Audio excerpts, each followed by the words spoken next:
Ready? Start. Sir, I would like to make a few observations so that the Honorable Minister will make a note about the way in which these institutions are being run. It is a good thing that these institutions have been started, but at the same time we are suffering from lack of coordination in regard to our technical education. We have certain institutes like the Polytechnic, etc., under the Scientific Research and Cultural Affairs Ministry, and they are run through the state governments. Then there are the engineering colleges under the universities, and thirdly, sir, trade technical education is imparted by the Central Labor Ministry at the state level. In addition to that, the states have certain arrangements of their own for technical education. I feel that there is no effort at coordination, and that leads to a good deal of confusion. Perhaps if there is effort, there are certain difficulties. I hope the Honorable Minister will tell us about that.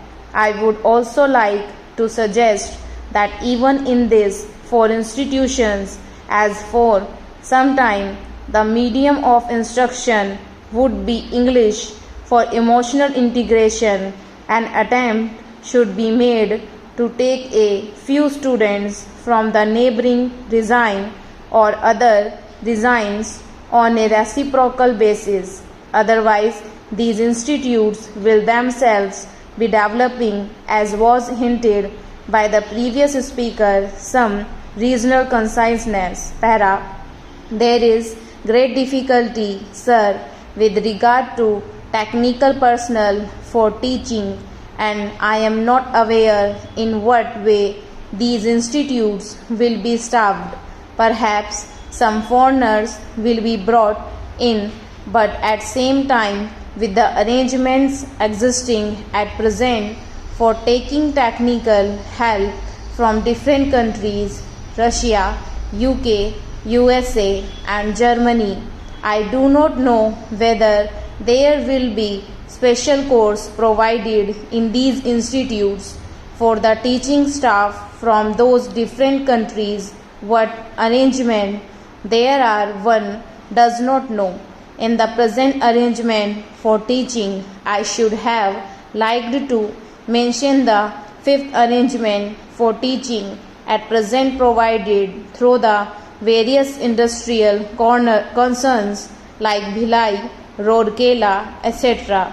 All these big concerns have their big technical schools, and they take their students for postgraduate work as also for research work. What will therefore happen with regard to the standard in a question, sir? We are not at all sure in our country about the correct use of terms. I would, for instance, mention here the word polytechnic.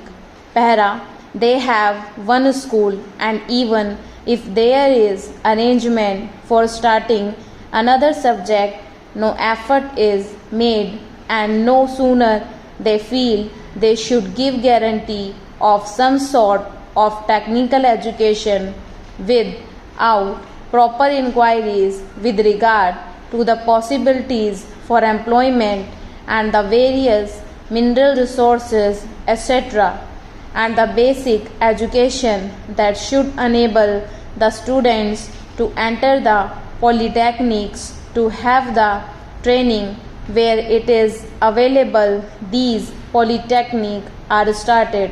Para. Similarly, there is some confusion about the use of the word university. We have the Roorkee University for one subject, viz. Engineering. So, it seems there is going to be one university for one faculty. We have one music university also in Madhya Pradesh.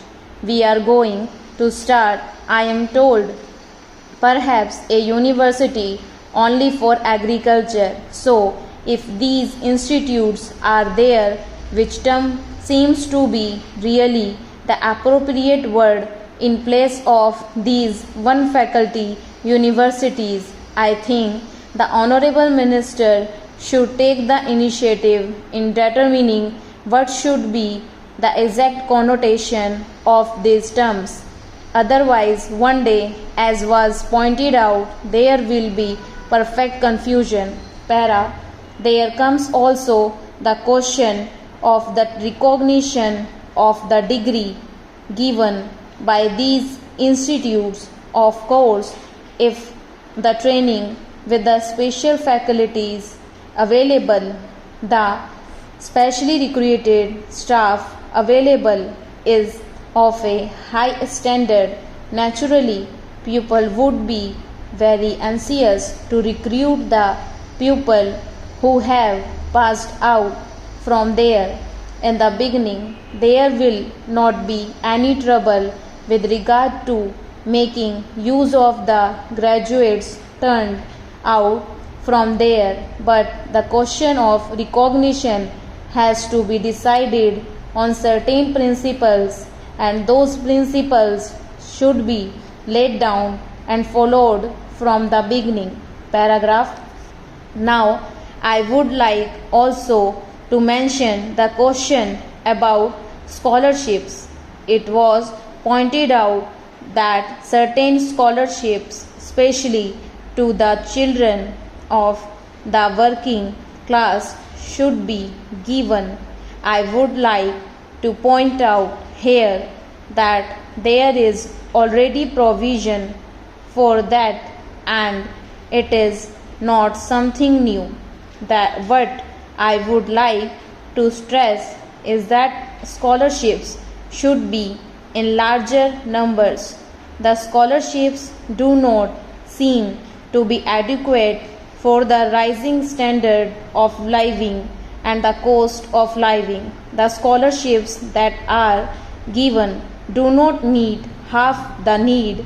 There is yet another matter which the Honorable Minister is the proper person to inquire about, and that is the merit scholarships that are available in different states to students for technical subjects or to other students who pass with very high marks are not given by the states if they read outside the state.